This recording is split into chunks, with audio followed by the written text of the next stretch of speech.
নমস্কার বন্ধুরা, কেমন আছেন সবাই? আজ আমি রান্না করছি গ্রামের খুব মজার একটি রান্নার রেসিপি, শোলা কচুর ডাঁটা দিয়ে ঘন্ট।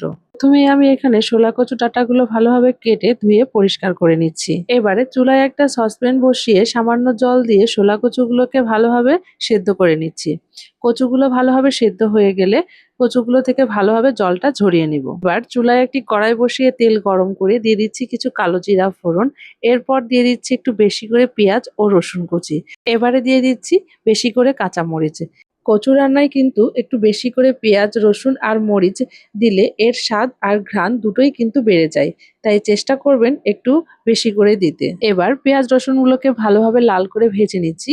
পেঁয়াজ রসুন ভালোভাবে ভাজা হয়ে গেছে। এবারে দিয়ে দিচ্ছি সেদ্ধ করে রাখা কচুর ডাঁটাগুলো।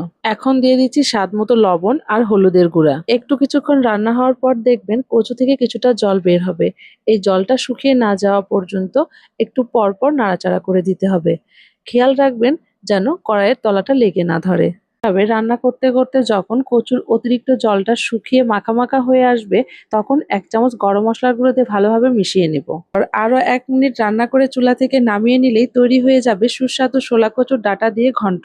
আজকের রেসিপিটা ভালো লেগে থাকলে অবশ্যই একটা লাইক, কমেন্ট, শেয়ার করবেন আর আমার চ্যানেলটাকে সাবস্ক্রাইব করে পাশে থাকতে ভুলবেন না কিন্তু। ধন্যবাদ।